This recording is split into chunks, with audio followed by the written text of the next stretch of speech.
Oi, gente, boa noite. Bem-vindos ao nosso webinário aqui da Unifase, né? Eu sou a Clévia, para quem não me conhece, sou coordenadora do curso de pós-graduação em Psicologia do Esporte aqui na Unifase, que a gente vai estar abrindo aí uma nova turma em março de 2024. A gente já está na nossa terceira turma, o pessoal bombando. E hoje a gente vai ter um palestrante assim maravilhoso, que é o Dr. Gessé, e que está trazendo assim uma pegada maravilhosa sobre a otimização do treinamento, né? Falando da psicologia do esporte e da neurociência. Então, assim, se você é apaixonado pela psicologia, por esporte, por treinamentos e por neurociência, o momento é agora. Gessé, seja muito bem-vindo. Obrigado. Então, gente, Bem-vindo. boa Vou pedir para noite. contar um pouquinho a sua história. Tá bom. Bom, então vamos começar pela minha história, né? Então, gente, embora hoje eu esteja aqui falando sobre neurociência, minha formação é meio, assim, eclética, vamos dizer assim, né? Eu sou técnico em mecânica, fui fazer graduação de Direito, tranquei, aí fui fazer desenho industrial, trabalhei para o setor automotivo, voltei, enfim, professor, dou aula num curso de jogos digitais, então ensino a molecada a fazer jogo de videogame, vamos dizer assim. E aí, por conta da docência, né, eu fui procurar estudar mais essa parte, enfim, e aí fui fazer uma pós em neurociência aplicada à aprendizagem, e aí só que aí lá eu caí para esporte, ao invés de cair. Porque eu sou instrutor de voo livre também, sou instrutor de parapente, paramotor. E aí eu comecei a estudar, né, treinamento de alta performance, integração sensório-motor, laboratório lá de integração sensório-motora, mapeamento cerebral, né, e aí eu comecei a estudar isso tudo aí, queria entender melhor, a loucura chegou num ponto que eu queria, cara, como é que eu posso programar melhor meu subconsciente e performar mais, e aí começou nessa loucura aí. E aí isso aí virou pós, mestrado, doutorado. E aí, chegando até o Pint of Science, que a gente participou, eu e a Cleve, aí a gente se conheceu, e aí hoje eu estou aqui. Acho que eu consegui resumir rápido, né, Cleve? Assim, que no Pint a gente demorou Foi mais aí super para falar disso. rápido, mas vocês entenderam a formação que passa por tudo? Por isso ele está no lugar certo e vocês, depois da apresentação, poderão fazer as perguntas que vocês quiserem. Bom, então a gente pode começar? Sim, Vou bom, abrir aqui a bem-vindos apresentação. todos, boa noite a todos. E agora, então, a apresentação do Dr. Gessé. Vai ser um espetáculo. Aproveitem.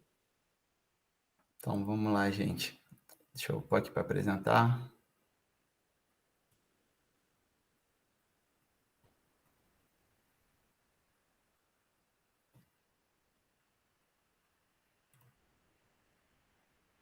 Todos vendo aí direitinho?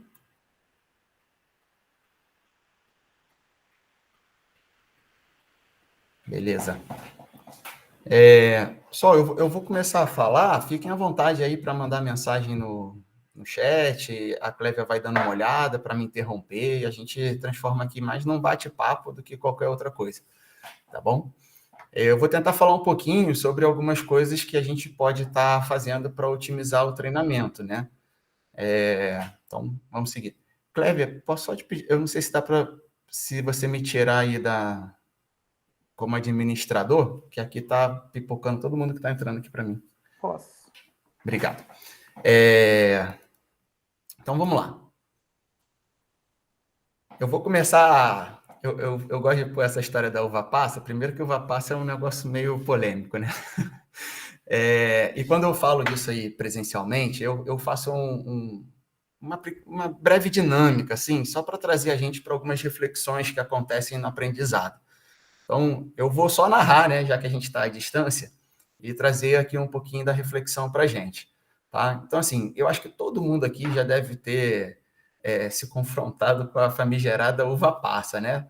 Então, a minha primeira pergunta é a seguinte: vocês sabem o que é uma uva passa? E aí eu acho que nem precisa responder, porque eu acredito que haveria várias respostas, mas todas no sentido de que conhece. Né? A gente vai ter, de repente, quem vai fazer a piada, né? Quem vai mencionar que não gosta da presença dela nas comidas de festa de final de ano, etc. Vai ter os que vão falar que gostam, vai ter quem vai ser mais tecnicista e vai falar que ela é uma uva desidratada e só isso. né? Mas eu acho que todo mundo aqui, em algum momento, teve contato com a uva passa, né? E aí, geralmente, quando eu faço essa dinâmica, eu entrego 3 uva passa para a pessoa. Aí eu peço para ela comer a primeira do jeito que ela quiser, né? Aí a segunda é que eu começo a pedir para fazer alguma coisa, né? Então, eu só queria trazer para cá, para vocês imaginarem que vocês estão com uma uva passa, por exemplo, na mão, e ao invés de comer de uma vez, igual todos nós fazemos, né? Imagina que você pegou a uva passa, igual está aí no desenho da apresentação, só que ao invés de você ir lá e já sair mastigando e engolir a uva passa, você parou para observar a cor da uva passa. Você começou a ver se ela tem um tom uniforme, se esse tom muda ao longo do corpo da uva passa. Você pôs ela contra a luz, e aí você viu se ela é transparente ou não é transparente, ou o quanto de transparência ela tem. Você mexeu com ela no seu dedo e sentiu a textura da uva passa. Talvez você tenha se posto no seu ouvido para ver se faz algum barulho quando você mexe nela. Você sentiu o cheiro da uva passa, né? E aí, quando você realmente resolver comer, ao invés de você já sair mastigando, você pôs a uva passa na sua boca, você viu se ela já, só de pôr na boca, se sai algum sabor. Que sabor é esse, né? E aí você brincou com ela dentro da sua boca, tentando sentir essa mesma textura, né? Com a sua língua, né? Com essa parte sensorial ali. Na hora de morder, você foi mordendo ela vagarosamente para ver se, sei lá, ela é igual um creme cracker, que, né, faz o crack-crack, ou se seu dente já corta ela de uma vez só, ou se tem uma resistência e depois passa direto. Né? E aí, quando você dá essa mordida, se sai outro gosto, se sai alguma coisa de dentro dela, como é que é esse sabor? Não é isso? E aí você fica ali sentindo aquilo um pouquinho, e aí depois sim você engole a uva passa e você vê se aquele gosto persistiu, se ele mudou, né? Se com o tempo aquele gosto que você está sentindo ele vai mudando. É totalmente diferente da forma como a gente come, certo? E aí, se vocês pararem para pensar, isso não é muito diferente do que eles fazem hoje em dia com cerveja, né? Que já foi feito há um tempo atrás com café, que já foi feito há um tempo mais atrás ainda com vinho, uísque, etc. Né? Eles te convidam a fazer todo esse processo, né? Se eu for visitar, sei lá, uma cervejaria artesanal, né? Ou você foi visitar uma fazenda de café, né? E aí o cara anda com você pela plantação, te mostra, né? A árvorezinha do café, e aí ela pode falar, Marcileia. Não sei se tem alguém na frente. Se quiser, pode me interromper. Não tem problema, não. Bom, vou seguindo aqui. Qualquer coisa é só falar. E aí... Tem gente com o áudio aberto que está fazendo interferência. Acho que as pessoas precisariam fechar o áudio. Então, pessoal que tiver com o áudio aberto, dá uma olhadinha aí para fechar. Bom, seguindo aqui com a ideia, né? Imagina que você foi numa fazenda de plantação de café, por exemplo, e aí você chega lá e o cara te mostra a árvore lá do café, te mostra o grão do café, ele te leva para uma sala, te mostra o que é um grão verde, um grão maduro, te convida a degustar aquele grão maduro, você vê que o café é doce, por exemplo, né? E aí ele te mostra todo o processo de torra, como é que acontece, torra média e tudo mais, te explica as várias formas de preparar um café, aí você vai ver o café marronzinho parecendo um chá, né? Ele vai falar para você não adoçar, para você provar, você vai ver que ele é ligeiramente adocicado, né? Que é totalmente diferente daquele café torrado, né? Açucarado lá, sinistro da padaria que já está lá há dias e nego só taca mais água quente, pó e continua passando, né? E aí talvez você tenha uma experiência totalmente com café e talvez se você só tinha tomado aquele café da padaria, que você não gostava dele, você passe até a gostar de café.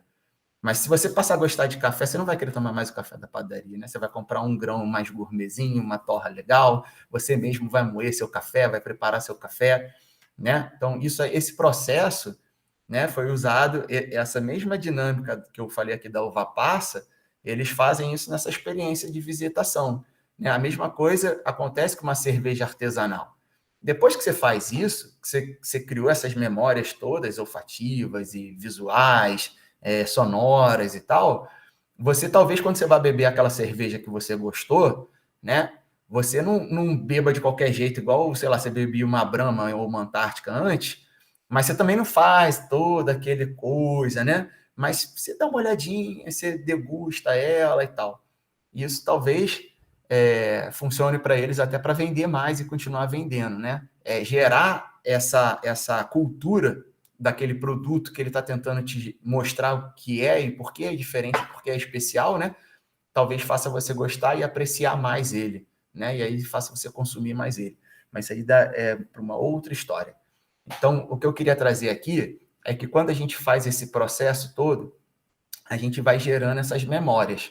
E só se você nunca comeu uva passa, voltando aqui para a nossa uva passa, né? Você pode falar que você conhece uma uva passa só com a descrição, sei lá, do dicionário, né? A definição falando que é uma uva que passa por um processo de desidratação, né? Ou depois que você faz tudo isso que eu falei, você pode falar assim com toda a certeza do mundo que você sabe que é uma uva passa, né? Então, eu geralmente faço isso justamente para isso, né? O que é uva passa, né? E aí, se você diria que agora, depois de passar por esse processo aí que eu mencionei, se você sabe de verdade, dentro de você, tem esse sentimento de saber o que é uva passa, né?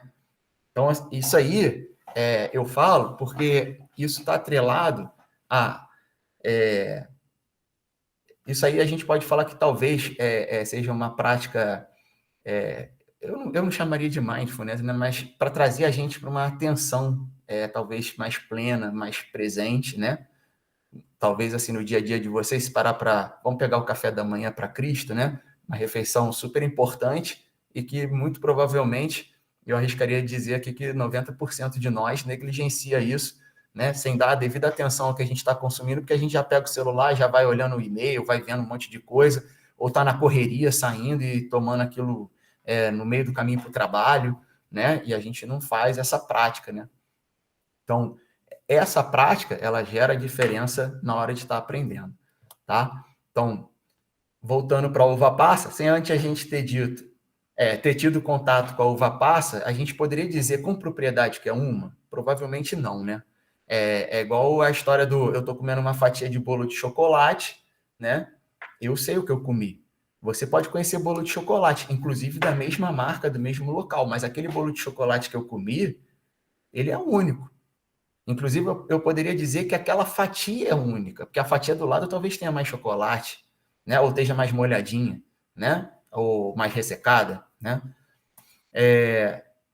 E aí, voltando aqui, vocês diriam que, baseado nisso que a gente está falando, né? Que essa resposta que vocês vão me dar sobre o que é uma uva passa, depois de passar por esse processo, ela é baseada nas memórias que vocês geraram sobre a uva passa, né? Sobre uma experiência adquirida ali, uma memória que foi adquirida sobre aquela experiência. Se alguém discordar, só falar. Eu diria que sim, né? E aí, em cima disso aí, o que a gente pode falar que é aprender, né? Então, a aprendizagem, ela nada mais vamos dizer assim, simplificando, do que um processo de aquisição de memória, tá? Ela vai além disso, tá? Mas no seu âmago, né, ela é um processo de aquisição de memória, tá? E aí, se a gente está falando que ela é um processo de aquisição de memória, cara, a forma como a gente vai adquirir essa memória, né? Falando aí para os psicólogos, né? E para os treinadores também, né? É super importante. Como essa memória, ela está sendo... como a gente está captando aquilo e como a gente vai armazenar aquilo é super importante, tá? E aí a gente tem vários aspectos que eles afetam como essa memória é gerada e armazenada lá, tá? Inclusive, tem experimentos que mostram que essas memórias podem ser, inclusive, super distorcidas, tá? Mas tem dois grandes pilares super importantes na aquisição da memória, tá? Então, esses dois pilares é que vão fazer com que essas memórias elas sejam vívidas e duradouras. Então, aquela memória que vai durar para todo sempre e que você vai sempre se rememorar dela com uma clareza absurda, tá? Ela tem dois pilares importantes, tá? O primeiro é a atenção, por isso que eu falei da história da uva passa.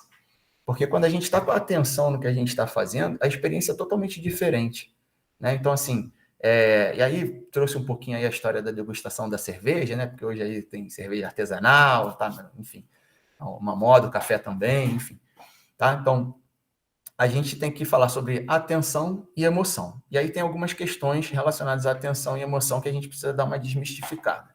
Então, a primeira da atenção é que é preciso ter atenção, né? Então, já falei isso aí. Mas que atenção? É essa atenção que a gente estava falando da uva passa, tá? É foco ali no que você está fazendo, tá? Até esses dias eu vi um postzinho, o cara falando que o conhecimento tem um preço, que é a atenção, né? Então, se você não está dando atenção, já era. E hoje, isso é muito difícil.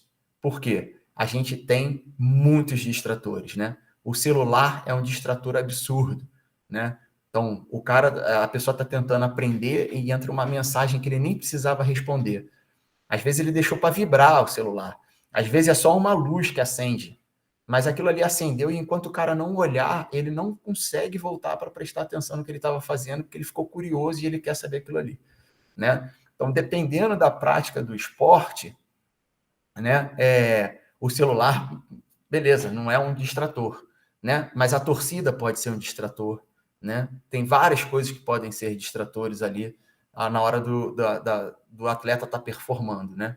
Então, a gente precisa tentar trabalhar para que ele consiga filtrar ou eliminar esses distratores para ele poder estar realmente focado na tarefa, tá?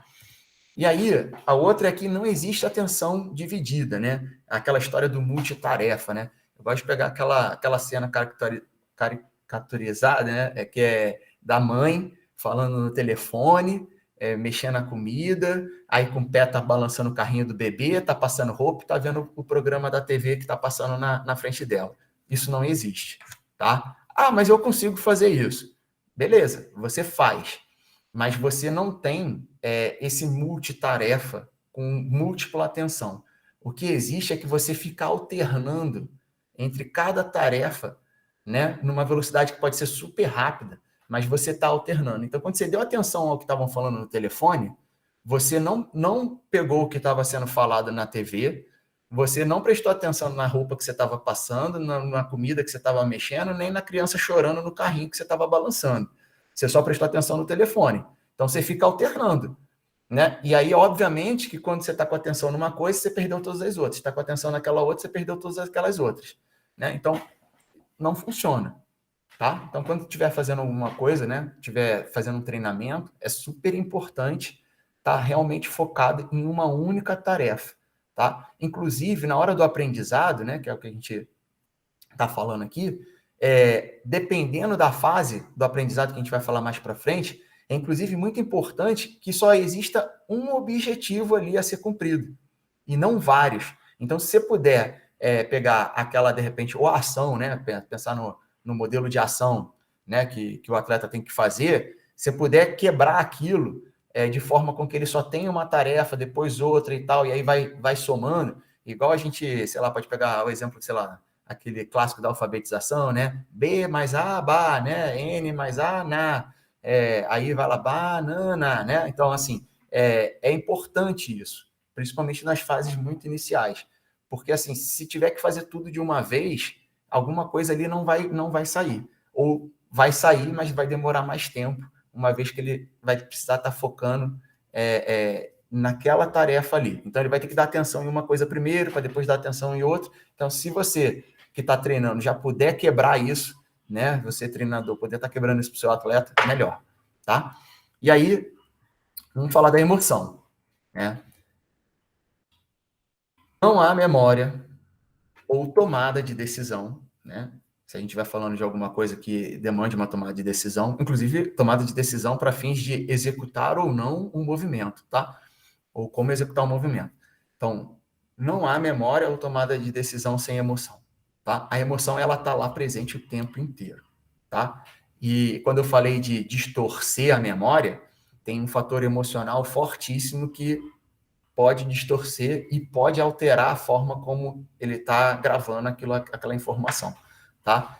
Então, é super importante não só o envolvimento emocional, né? Mas entender como é e qual emoção você está vinculando àquele aprendizado, tá?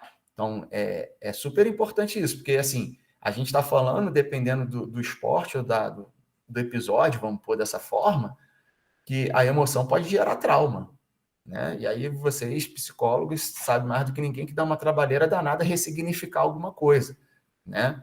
A gente não vai apagar, a gente vai ressignificar, né? Então, assim, é complicado. Então, assim, e tentar fazer algo que não envolve a emoção não gera essa memória duradoura.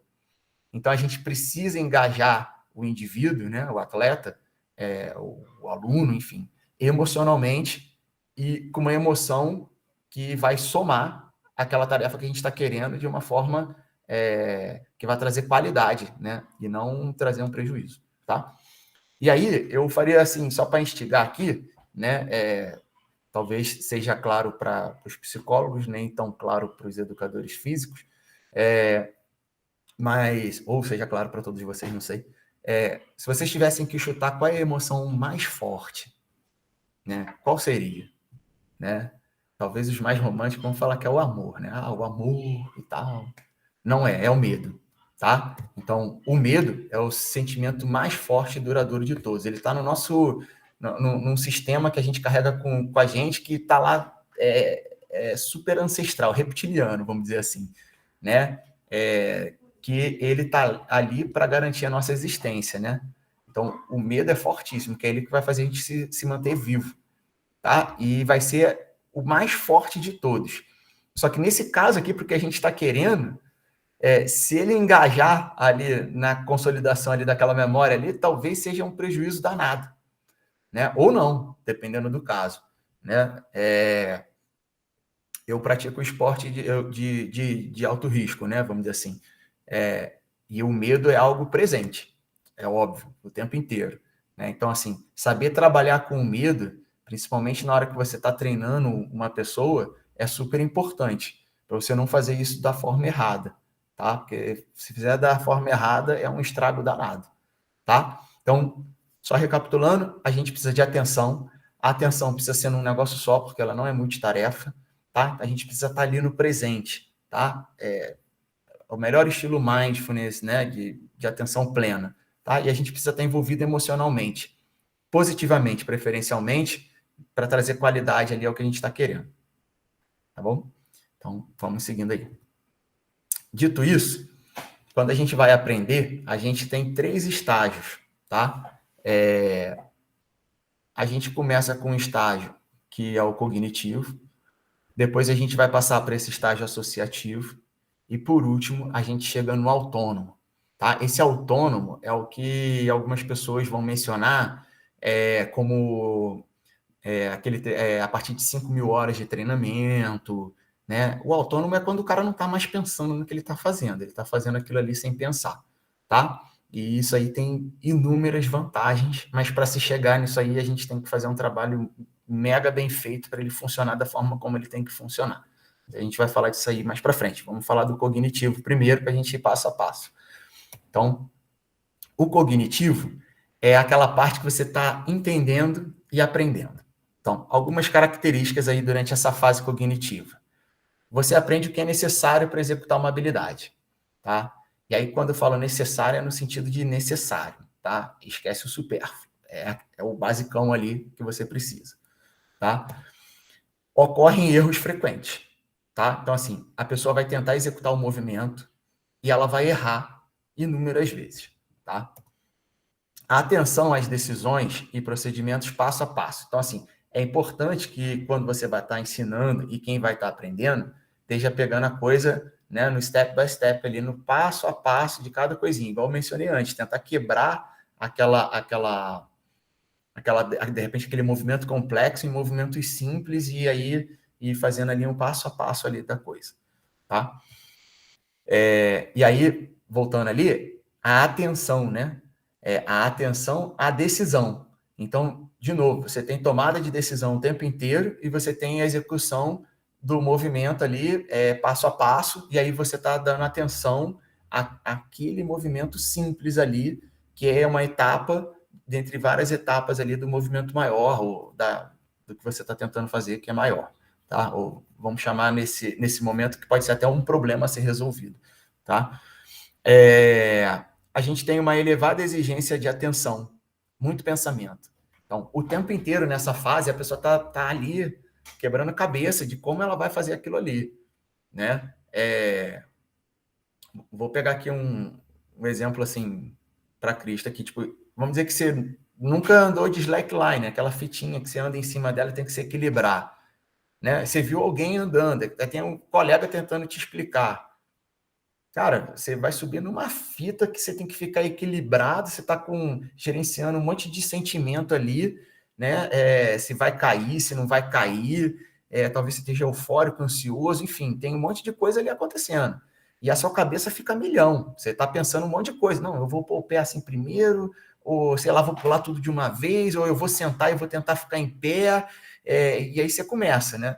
E aí, dependendo do colega que está te ensinando, ele vai, faz isso aqui primeiro. Equilibrou assim, então vamos fazer assim, né? Ou então sobe aí, eu estou segurando sua mão, ou apoia aqui, onde a fita está presa, porque mais para cá é dessa forma, né? Então a gente vai tentando quebrar em algo mais simples, mas mesmo o mais simples gera um alto poder de processamento ali, né? Muito pensamento para tentar executar a tarefa. E aí há uma tendência nossa de tentar executar a habilidade de uma forma lenta, né? Porque é novo, é diferente, a gente não sabe o que esperar do resultado daquele movimento que a gente está fazendo. Então, a gente vai tentando fazer ele devagar, né? Para a gente tentar entender o que está acontecendo ali, porque a gente está pensando para caramba, então a gente está tentando entender, né? Para daí a gente ver o que vai acontecer, né? Isso aí, talvez eu diria que é o tópico aí mais importante dessa fase, é que requer muito feedback, tá? E esse feedback é do professor, do colega, do treinador, não é um feedback seu ainda, tá? Ele é externo, tá? Então, assim, essa fase é super importante para quem for estar treinando, mostrar o movimento para a pessoa. Ela tem que estar observando. Se a gente pensar assim num bebê, numa criança que está aprendendo, por exemplo, a andar ou a fazer um movimento, ela vê todo mundo andar, ela vai tentando, ela erra, ela cai, ela tenta de novo, ela faz tudo desengonçado, não é isso? Para andar, né? Vai andando quase caindo, né? Até ela conseguir começar a gerar um equilíbrio ali, ficar em pé primeiro antes de andar, né? Aí dá o primeiro passinho, quase cai ou cai, aí levanta, fica em pé de novo, né? Então, ela precisa ver a gente fazendo um movimento, tá? A gente não tem condição nesse momento, nessa fase, de se autoavaliar. Então, é super importante que alguém esteja olhando e falando, olha, esse pé é mais para frente, é mais tortinho, mais angulado aqui. Você está muito inclinado para frente, né? Ou está muito para trás. Dobra ligeiramente o joelho, né? Então, é importante ter esse feedback. Aí a pessoa dobra o joelho, por exemplo. Aí dobra demais. Não é tanto. Volta um pouquinho. É só um pouquinho, né? E aí você vai falando. Deixa eu ver aqui a pergunta da Rafaela.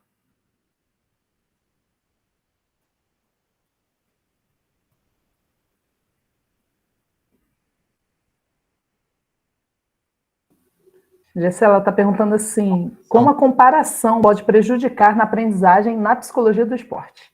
Tá, Rafaela, posso deixar esse para depois, porque nesse momento, se a gente for falar de comparação, não é aquela comparação ruim, né? Que rouba o prazer, vamos dizer assim.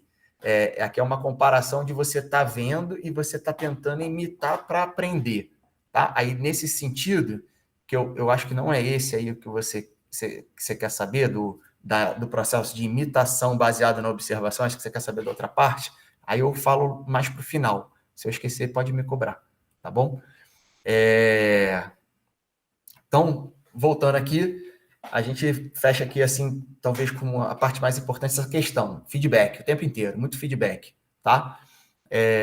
Demonstração do passo a passo, com foco naquele pequeno movimento, aí a pessoa vai e replica aquele pequeno movimento, você corrige e por aí vai. E aí, implicação na prática, né? Vamos aí, eu acabei me adiantando, mas, enfim.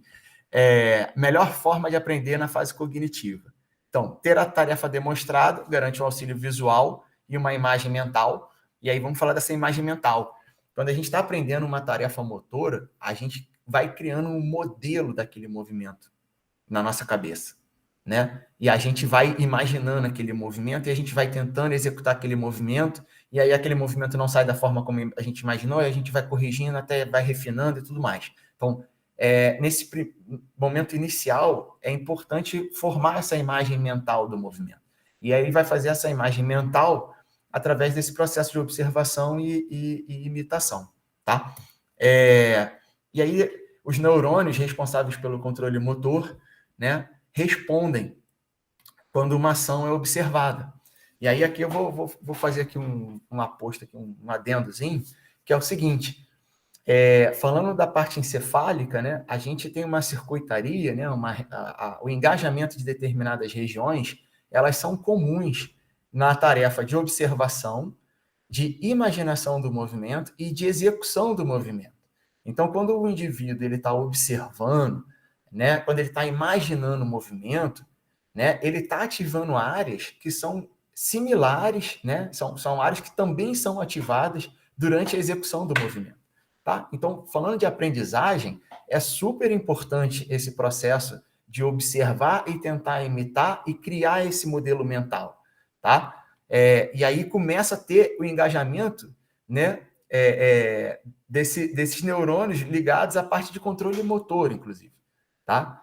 Se você parar para pensar que quando a gente imagina um movimento, né, é parte do processo da execução, só que a gente inibiu a parte executiva, né, daquela tarefa, né, a gente está falando do mesmo processo ali. Tá? Ou, se quiser ser muito chato, a gente pode falar que não é o mesmo de um processo muito similar, vamos dizer assim. Tá? E aí, reservar tempo para praticar e demonstrar novamente a habilidade. Então, treinador, né, não faz uma vez e fica falando que está errado. Demonstra várias vezes, né? Mostra de novo, e de novo, e de novo, né? Corrige a postura e vai lá, fica na mesma postura do lado da pessoa e aí faz o próximo passo, o próximo movimento junto com ela, né? Ela tentando imitar. Isso é super importante, tá? E para isso demanda tempo. Então tem que reservar tempo para essa prática e para essa repetição. E aí não sobrecarregar o aluno com informações, tá? E usar palavras-chave e comandos curtos, tá? Então, se você despejar todas as informações daquele movimento, daquela tarefa super complexa, tudo de uma vez, você imagina, para fazer um pequeno e simples movimento, o cara já está pensando para caramba. Então, se tu jogar tudo de uma vez ali, o cara vai ficar ali, sabe, overload, assim, sabe? Fica com muita coisa na cabeça dele, tá? Então, não é legal. É bacana você vir e dar pouca informação curta, né? Objetiva, tá? Se tiver alguma palavra-chave no esporte ali, usa aquela palavra-chave para aquele movimento, tá? E dá aquele comando e aí faz esse processo de repetição aí que a gente estava falando. Então, passou daqui, a gente vai falar sobre o processo associativo. Então, no associativo é quando a gente começa a refinar a prática, tá?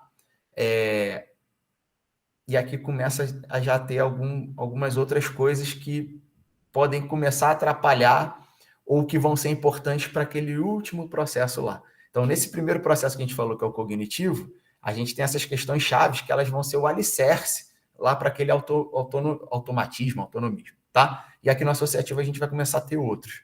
Então, a fase associativa, ela preocupa-se com a prática da habilidade motora. Então, você foi lá, entendeu o que tem que ser feito e tal, mas você precisa refinar, você precisa praticar, tá?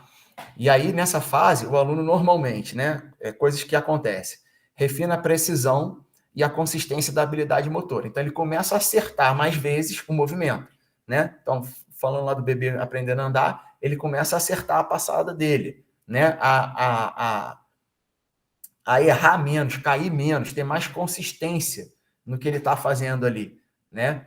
E aí ele vai refinando o movimento, tá? Então, a gente tem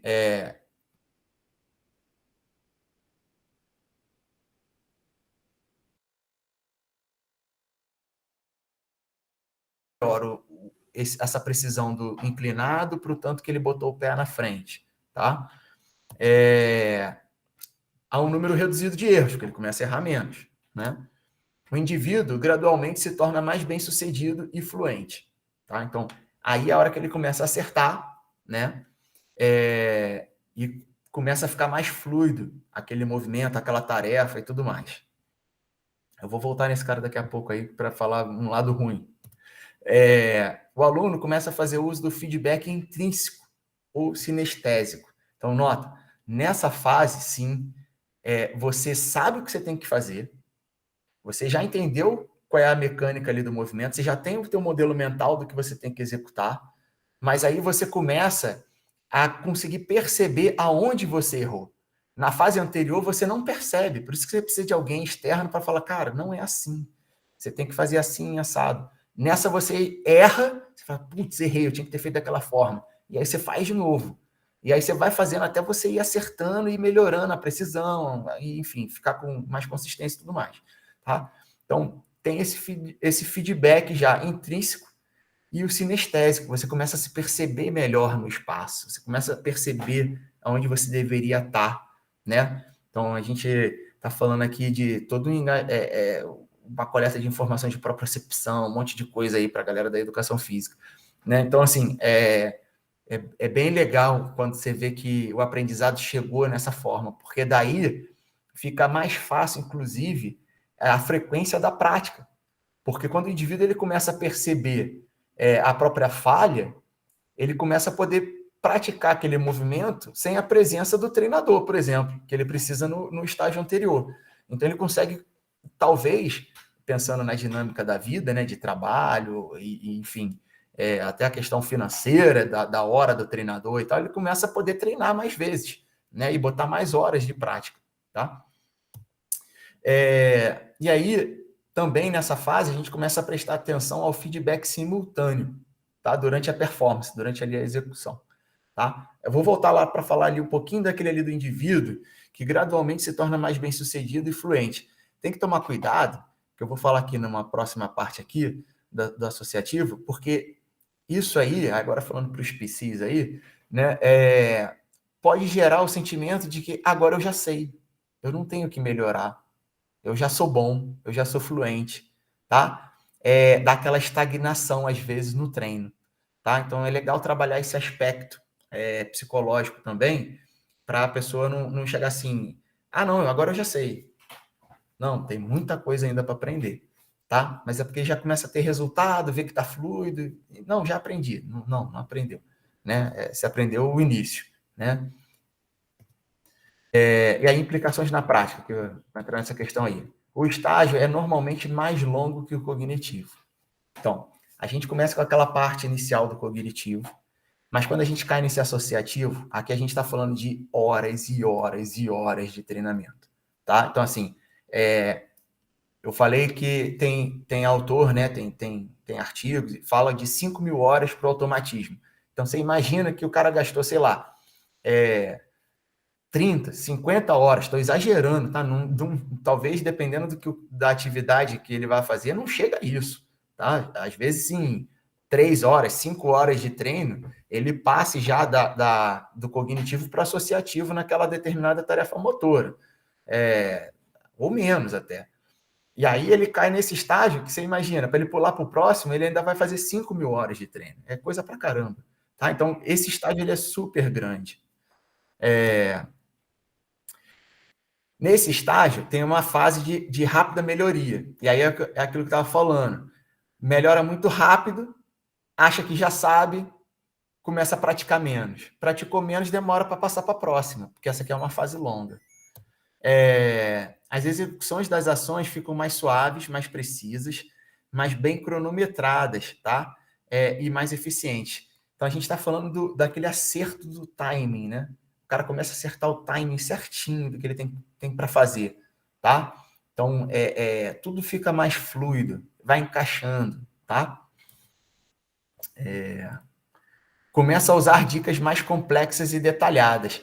Aqui, diferente do cognitivo, né, da primeira fase, nessa segunda fase, a gente, falando agora para o treinador, né, pode servir também para os PCs aí, a gente começa a trabalhar situações mais complexas, a detalhar mais aquele refinamento do movimento, tá? Então, a gente começa a dificultar, vamos dizer assim, botando complexidade naquele movimento que antes a gente fez tudo possível para transformar ele no mais simples possível. Tá? Aqui sim a gente traz a complexidade que merece, vamos dizer assim. E o aluno executa e pratica habilidade em uma variedade de situações. Tá? Então, essa variedade da situação é super importante para o próximo estágio. Porque o que eu quero ressaltar aqui é o seguinte: imagina, vou pegar aqui, sei lá, basquete, né? Você pôs o cara no lugar ali no garrafão ali, na boca ali para o arremesso ali, e o cara só treinou naquela posição. Se ele fez, vamos dizer assim, vamos pegar lá, assumir que as 5.000 horas leva ao automatismo. Vamos dizer que ele fez 5.000 horas daquele treinamento ali. O cara não erra mais nada. Ele arremessa e não pensa mais, porque ele chegou lá no automatismo. Só que aí, ele agora tem que arremessar em movimento. Ou ele tem que arremessar, ao invés de estar alinhado certinho com a cesta, ele tem que arremessar de lado. Você vai tirar ele do automatismo. Então, quanto mais variada a situação que você expuser ele, né, de treino, melhor tá, para o aprendizado e para ele não sair do automatismo uma vez que ele chegue lá. Mas como você vai estar usando cenários diferentes e situações diferentes, também isso implica em mais tempo para ele alcançar aquele automatismo. Uma vez que ele está dividindo, né, já que a gente está falando de atenção, né, ele está dividindo aquele tempo entre vários cenários diferentes. Tá? E aí pratica a competição como cenário e como ambiente. Né? Aí, aqui sim, né, a gente pode falar do lado bom e do lado ruim da competição, né? Que acho que foi a Rafaela que falou da comparação, né? Então, assim, é uma visão minha, me corrijam as PCs aí presentes, ou os PCs presentes, né? Eu acho que o brasileiro, no geral, ele tem uma concepção de competição muito ruim. Porque a gente tem o hábito, talvez herdado de todo um conjunto social ao qual a gente, né, cresce, de que a competição ela é comparativa. Eu estou indo lá me comparar com alguém, não é. Tá? A competição é com você mesmo. Tá? Então, assim, quando a gente fala aqui de competição, né, e que você pôs o atleta numa prova, ele não está ali para provar que ele é melhor do que o fulano ou ciclano. Ele está ali para ele alcançar uma marca melhor do que a dele mesmo. Tá? Ele pode até ter a referência do atleta A e B, né? Como algo que ele quer alcançar, né? Mas mesmo que ele já seja o melhor do mundo e ele esteja à frente do A e do B, falando da questão comparativa, né?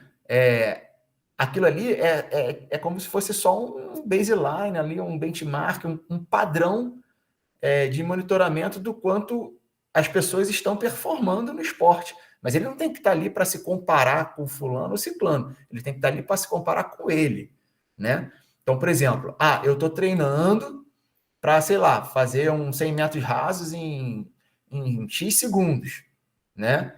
E aí eu cheguei lá na competição, que tem todo um cenário psicológico super diferente, que você, como psicólogo ou treinador, pode ter tentado reproduzir de alguma forma para já ir trabalhando esses aspectos psicológicos no atleta, né? Mas na competição é um ambiente ali que vem várias coisas emocionais à flor da pele, né? E ele precisa gerenciar isso, né? E aí ele está ali para fazer aquela mesma marca daqueles X segundos que foi o melhor tempo dele, ou menos. Ele não está ali para fazer mais do que o colega, ou do que o atleta A ou B. A gente não tem como controlar a performance do A e do B. O A e o B está fazendo o treinamento deles. A gente está fazendo o nosso. Então, a gente só tem como controlar o nosso. E a gente tem que ser o melhor no que a gente está se propondo, de meta, de um monte de coisa. E não se comparar com o outro. né, essa cilada do comparativo com o coleguinha ou com o atleta A ou B, né, imposto socialmente ou não, né, ou profissionalmente ou não, por um patrocínio, alguma coisa assim, ela é super prejudicial, no sentido de que, cara, ela vai roubar todo o prazer do atleta. E pode trazer o efeito contrário. Se ele for o melhor, né, isso pode atrapalhar o processo dele de treinamento. Porque ele vai achar, não, eu sou o melhor. Entendeu? Eu não preciso fazer mais nada. E não é. Porque na próxima prova, aquela galera continua treinando também. E você deveria ter continuado treinando, né? Então, assim, você tem sempre algo para melhorar, tá? Não sei se aí depois a gente pode entrar num debate, não sei se todos concordam com isso ou não, tá? Mas, enfim, isso aí assim, é uma visão minha como atleta, como treinador no esporte que eu pratico, né? E das coisas que eu estudei. Mas eu não sou o senhor da verdade, então a gente pode abrir aí para um debate aí, porque esse debate é rico, tá? E aí, vamos lá. Chegamos no último estágio, que é o autônomo, né? Então, alguns indivíduos, tá, só poderão atingir o estágio autônomo após muitos anos de prática, enquanto outros podem nunca chegar a esse estágio, tá? Então, esse estágio aqui, caso alguém nunca tenha ouvido falar, é aquele estágio que, quando você fala com um atleta que nunca estudou nada disso aqui do que a gente está falando, ele só foi treinado e está fazendo, e aí, vamos dizer que ele pratica alguma coisa que demanda uma estratégia, ou uma tomada de decisão super complexa, baseado numa coisa que ele está vendo, né? E aí você pergunta para ele, cara, mas por que você fez aquilo? Ah, eu não sei, eu senti que eu tinha que ir para lá, né? Ou é o gut feeling, né? É o sentimento lá de dentro, né? Então, das nossas entranhas, né? Então, por quê? Ele não pensou ao agir. Ele agiu de forma automática, vamos dizer assim. Tá? Tem gente que não gosta desse termo automático, tá, gente? Eu vou usar aqui porque eu acho até mais fácil de pronunciar do que o autônomo, tá? Mas, assim, porque tem diferença na nomenclatura e, academicamente, tem pessoas que não consideram o autônomo automático, mas eu vou falar automático, acho que fica mais fácil a comunicação, tá? Então, quando você age dessa forma, assim, automática, existe uma coisa muito legal que ela acontece, porque ela não passa por uma região nossa, que é a parte frontal, né? No nosso córtex frontal, pré-frontal também, enfim. Toda a parte que a gente entende, quando a gente fala assim, eu sou eu, quem está falando quem é você para você mesmo, né? Quem você entende como você, e toda a vozinha quando você está pensando e tudo mais, gente, é só essa parte aqui da frente.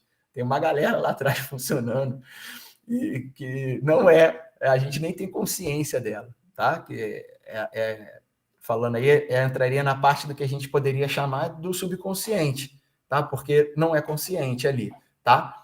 E essa parte, ela foi sendo treinada ao longo daquelas fases, tá? Então, por isso que é importante ir treinando, né? E aí, conforme você vai treinando, aquele pensamento, aquele turbilhão de pensamento, muito pensamento da primeira fase, ele vai sumindo até ele sumir de vez quando chegar nessa última fase.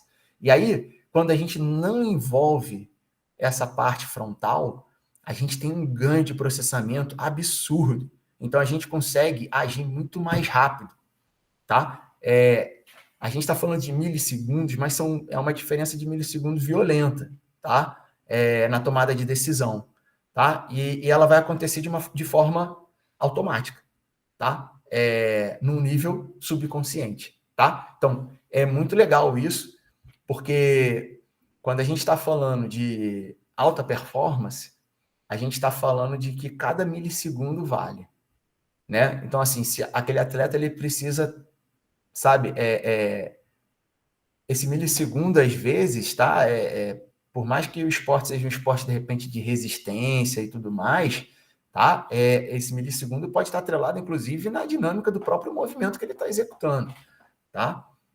Então, assim, mas quando a gente fala de esporte que envolve estratégia, né, e tomadas de decisão, né, equipe, né, processamento visual, né, do que está acontecendo com os outros integrantes da equipe, com o adversário e tudo mais, isso é super importante. Cada milissegundo vale, né? Então, eu vou usar aqui uma analogia, não foi eu que inventei, tem muitas analogias na neurociência com a parte da informática, tá? Então, você imagina que essa parte que a gente está chamando de consciente, do nosso pré-frontal, frontal e tudo mais, né, que a gente faz o planejamento e tudo mais, ele é a tela do nosso computador, tá? Então, o que está aparecendo ali é uma quantidade limitada de informação, certo? Então, pensa assim, essa parte é a tela e o resto, que está lá no nosso encéfalo, é a parte que está lá dentro do teu desktop, ou lá dentro do seu notebook, enfim, né? Na placa de vídeo, no HD, no processador, GPU, CPU, enfim, né? Um monte de centros de processamento distribuídos e paralelos, né? Acontecendo lá. A quantidade de informação que eles processam, que eles recebem e processam, é infinitamente superior à mostrada na tela do computador para a gente. E a velocidade com que ela é processada é infinitamente superior à velocidade que a sua tela é atualizada. E a mesma coisa acontece com a gente. Então, você poder tirar o teu atleta e fazer ele funcionar sem estar aparecendo na tela, tá? Só funcionando lá por trás, é um ganho absurdo. Então, assim, é super importante a gente vir treinando para o cara entrar nesse episódio. Então, por exemplo, hoje, vocês não pensam mais quando vocês estão andando, não é isso? E funciona. Quando é que você sai, né, desse autonomismo, né, quando você está andando? Quando você tropeça, não é isso? Aí você vai prestar atenção. E aí, esse tropeço leva a um engajamento, né, da parte do frontal, né, da tela, vamos dizer assim, e aí, por levar isso, o processamento passa a ser mais lerdo, justamente no momento que você precisava que ele fosse mais rápido, né? Então, um exercício legal para vocês verificarem isso com vocês mesmos dentro de casa é o seguinte: fique em pé, né? E a gente, quando está em pé, a gente está fazendo todo um controle postural. Tem vários centros de processamento ali, processando a gente ficar em pé, né? Então, se você ficou em pé, tá lá. Junta os pés para dificultar a tarefa, né? Que aí você diminuiu sua base, então vai dificultar o processamento ali do teu equilíbrio, né? Do controle postural. Se você fechar o olho e começar a observar o quanto você está oscilando, você provavelmente vai começar a oscilar muito mais, tá? Por quê? Porque você começou a propositalmente, né, engajar o teu frontal naquela tarefa que estava sendo feita de forma autônoma, né? E aí, quando você engajou esse processamento, você atrapalhou ele, porque ele estava sendo processado muito mais informações do que o que você está captando e de uma forma muito mais rápida para processar menos informações e mais devagar. E aí você vai prejudicar o seu controle postural, tá? Pode fazer esse exercício aí. Eu, inclusive, fiz um exercício desse numa plataforma que vê, né, aonde está ali o seu centro de gravidade quando você está em pé, e a gente fez isso com um vídeo de Highline, na verdade. Cara, a galera cai, tá? Na hora que tenta processar o que está vendo no VR ali na realidade virtual, perde o equilíbrio legal mesmo. Tá? Então é até perigoso ter que ter a galera do lado para segurar ou estar preso de alguma forma para se cair, não cair no chão, tá? Então, vamos voltar aqui para o nosso texto. Mas só para vocês entenderem o quão é importante, tá? Fazer com que aquela tarefa... E aí, Andressa? Piorou, atrapalhou o seu equilíbrio? O quanto é importante chegar nesse autonomismo. Aqui é um ganho fenomenal, né? Se vocês pegarem todos os atletas de ponta, eles têm, assim... Eu arriscaria dizer, se não tem a totalidade do que eles precisam fazer já no autonomismo, tá quase a totalidade, tá? Vou pegar um exemplo bem legal agora, e onde sair do autonomismo é bom. Dirigir, né? Se todo mundo aí dirige, né? Por exemplo, você está dirigindo, você está no automático, você está conversando, você está prestando atenção na música que você está ali, né? Ou pior, né? O mal do século do trânsito é todo mundo olhando o celular, né? E aí, subitamente, você passa por um outdoor onde tem uma imagem, assim, daquelas que você nem gostaria de ver, de um carro capotado, com um nego acidentado, um monte de coisa. Na hora, você larga tudo que você está fazendo, porque aquilo ali trabalhou numa memória lá atrás de alerta, e o alerta fez engajar o teu frontal de novo, né, na tarefa que você está fazendo. E aí você volta a atenção de volta para o trânsito, tá? Essa questão, por exemplo, do trânsito, né? Hoje a gente tem alguns carros, né, mais premium, né, que eles têm sensores que ele vê se você começou a oscilar ao longo da faixa, né? Então tem todo um processamento visual ali dos sensores, ele vê que você está oscilando, que você está saindo da faixa, e aí o volante trepida, acende luz no painel, alarma som, né? Para voltar, para você voltar a atenção para sua tarefa.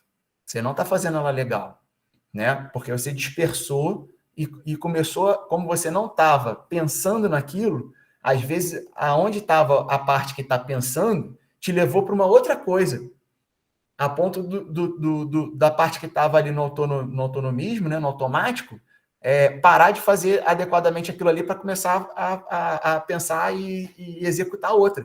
Porque lembra que eu falei que quando a gente vai executar um movimento, a gente pensou, imaginou ele? Então, na hora que você está pensando em outra coisa ali, você pode ter engajado outra circuitaria que estava ali só trabalhando de forma assim, autônoma na direção, e você puxou ela para outro lugar.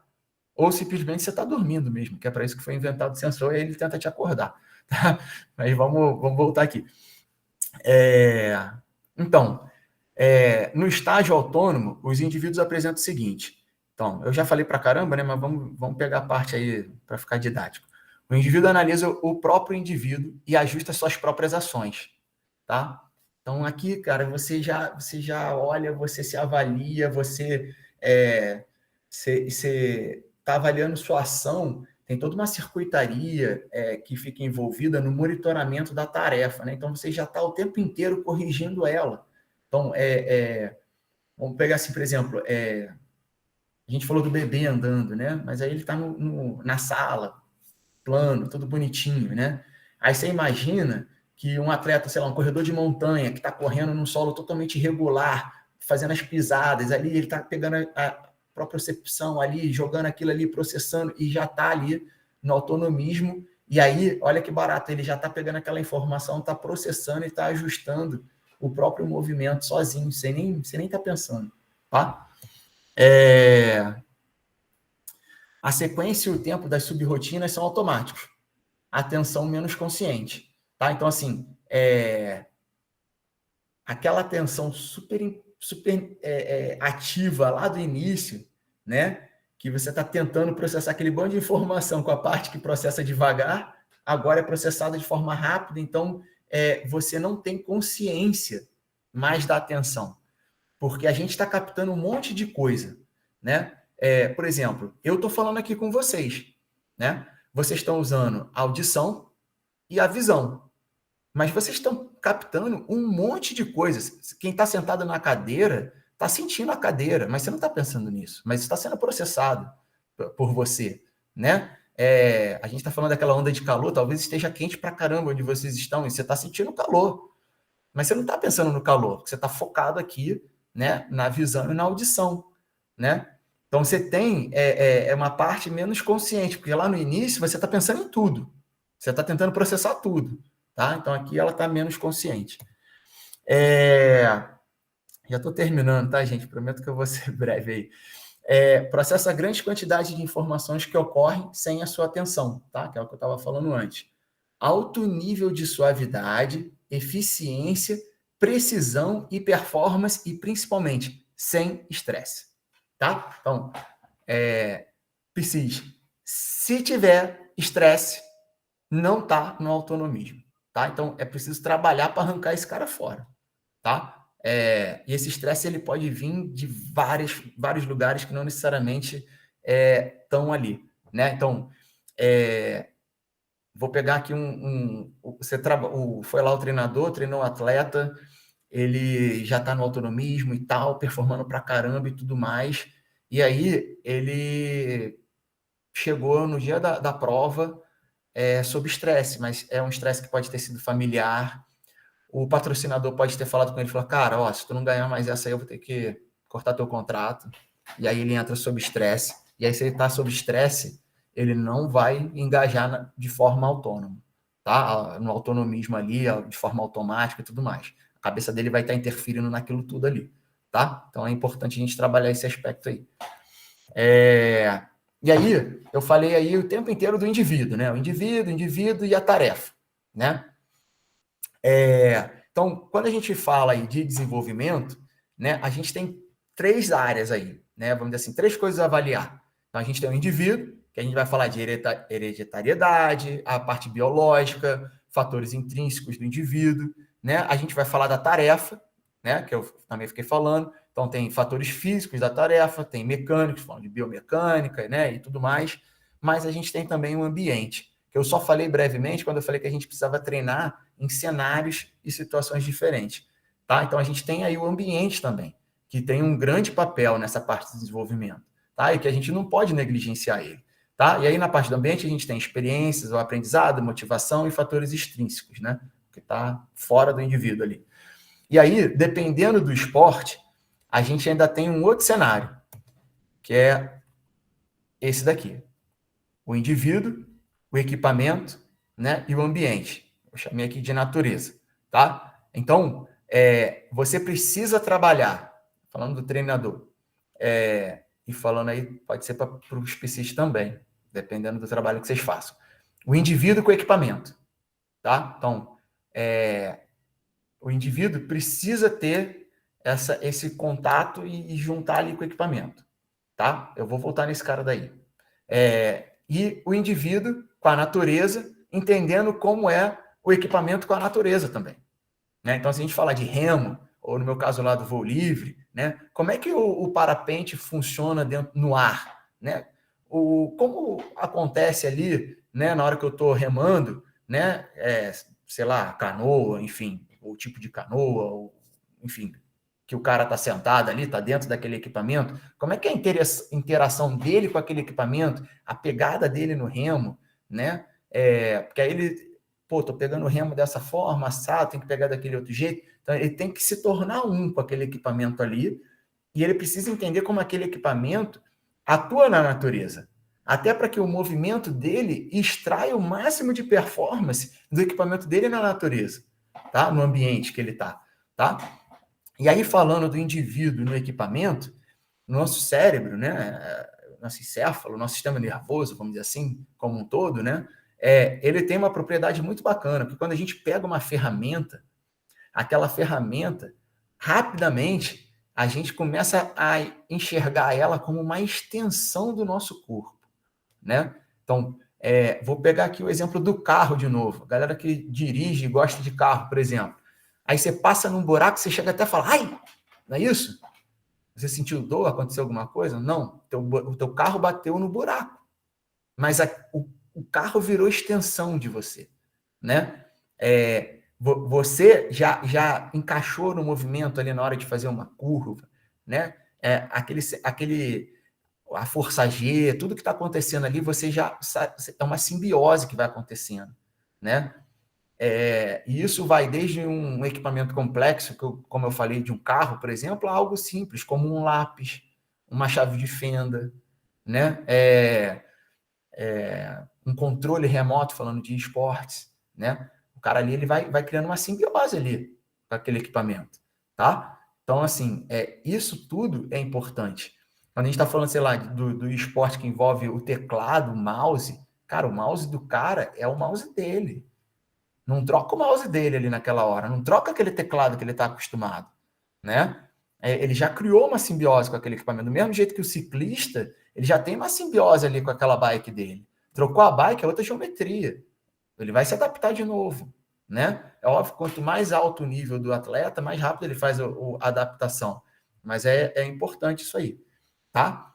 E aí, a gente pode extrapolar esse cenário todo aqui, né? Do indivíduo criando simbiose com o equipamento e se integrando ele com a natureza, percebendo a natureza e se conectando com a natureza de uma forma que ele está executando tudo de forma automática. A gente pode chegar nisso aí como falar de flow state, por exemplo, né? E aí o cara entrou em flow state, tá? Mas aí o flow state é um papo longo aí para o próximo momento, tá? E aí eu queria trazer aqui para vocês, né, que a gente falou muito do aprendizado, né? Mas, e falando de inteligência, né? O que é inteligência? Aí eu peguei aqui uma definição rápida, eu sei que o texto é grande e meio chatinho, mas é uma capacidade mental bastante geral que, entre outras coisas, envolve a habilidade de raciocinar, planejar, resolver problemas, pensar de forma abstrata, compreender ideias complexas, aprender rápido e aprender com a experiência, né? Não é uma mera aprendizagem literária,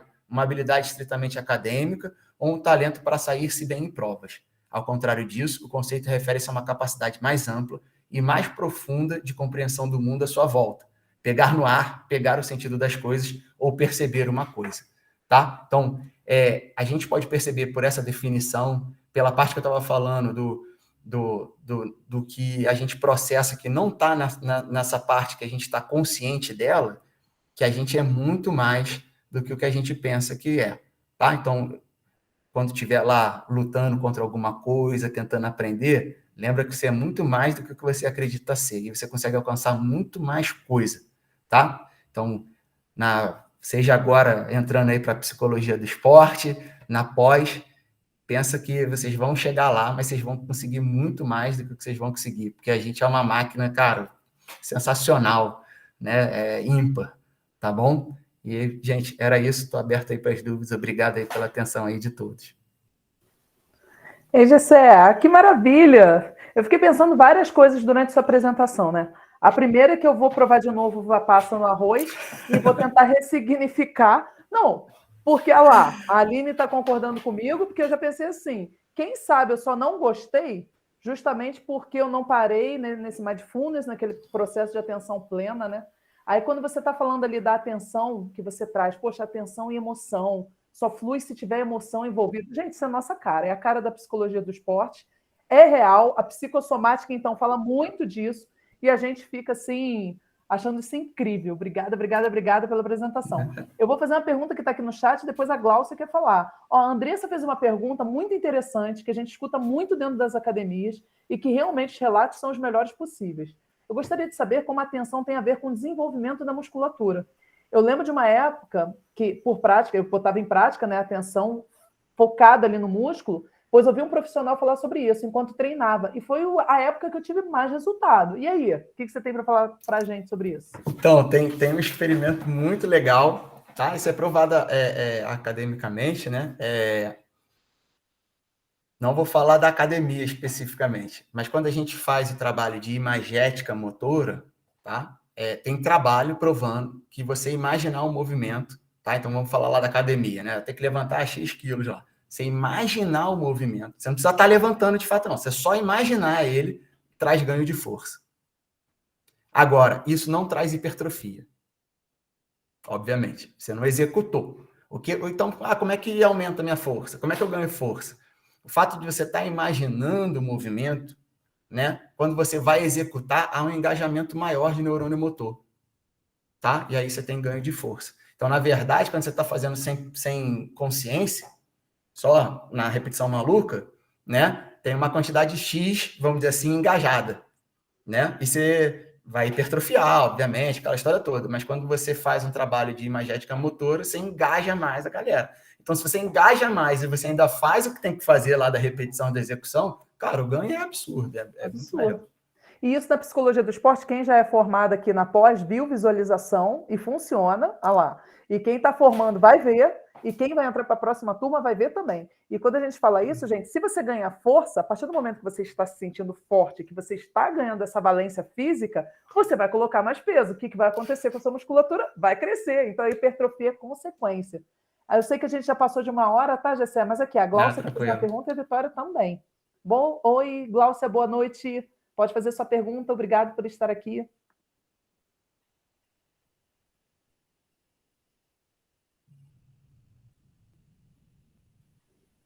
Glaucia, você está me ouvindo? Pode abrir aí seu microfone e pode falar com a gente. E a Vitória também quer fazer uma pergunta.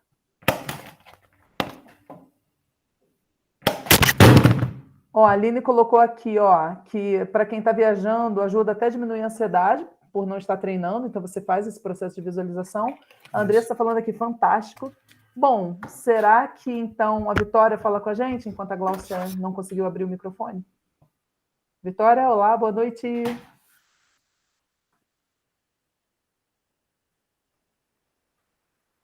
O pessoal que levantou a mão está ausente.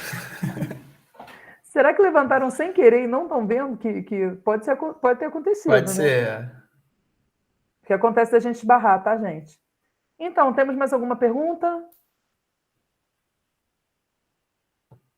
Gessé, foi fantástica a apresentação. A gente só tem a agradecer, porque realmente a Nada, eu gente que agradeço. nessa questão, né, do ser humano tão complexo, né, como você trouxe para a gente, que o aprendizado não é tão simples. E aí, quando você estava falando de automatismo, né, só me vinha aqui na cabeça a parte de artes marciais, né? Sim. O tempo de reação, de ação e reação, né, no contragolpe. Eu falei, gente, caramba, é automatismo puro. E isso é fantástico para o alto rendimento, para realmente essa parte da psicologia do esporte, para treinador, para atleta, para psicólogo, enfim, todo mundo ganha. Então, acho assim, maravilhoso. A arte marcial tem uma frase famosa até que fala disso, né? Primeiro você aprende do é o caminho, né? Do taekwondo, né? Primeiro você aprende depois você esquece para depois, então, você respirar né? E fica aí e funciona, né? E eu acho incrível realmente a gente pensar que o aprendizado, que você traz ali esse fator cognitivo, como ele está ali nesse emaranhado emocional, que a aprendizagem, de fato, ela só acontece de uma forma assim, muito eficaz, né? Como você trouxe para a gente, e quando ela está contextualizada. E para ser contextualizada, ela tem que vir com a base emocional, né? Senão a gente não aprende, não fixa. Fantástico. Aqui, tá todo mundo falando aqui, ó, fantástico, maravilhoso, ótimo, muito bom, maravilhoso. Bom. Sem perguntas, muito bom, ótimo, boa noite. E perguntaram, amei, muito bom, adorei, sem perguntas, adorei. Muito boa palestra, parabéns, obrigado pelo conhecimento, foi ótimo. Gente, olha, tá vendo? Que bom que vocês gostaram. Só tenho a agradecer, ó, parabéns, excelente palestra. Muito bom, no pain, no gain. Assim, muito obrigada, Gessé, tá, pela sua disponibilidade. Obrigada por tanto, assim, por essa aula de conhecimento. Acho que foi super enriquecedora para a gente. Quem não pôde ver, ou quem quiser ver novamente, vai estar disponível no canal do YouTube lá da Unifase, né? Pesquisem sobre a pós em psicologia do esporte, estudem sobre mente e corpo, porque tá aí, é para agora e para o futuro. Obrigada, viu, Gessé? Obrigado a vocês, gente. Valeu mesmo. Ótima noite, viu, gente? Obrigada por terem ficado com a gente. Na terça-feira à noite, 9h15, o tempo está aqui com a gente até o final. Muito obrigada, gente. Ó, excelente noite para todos vocês. Tchau. Valeu, obrigadão. Boa noite. Até a próxima. Obrigada, Gessé. Nada. Obrigado.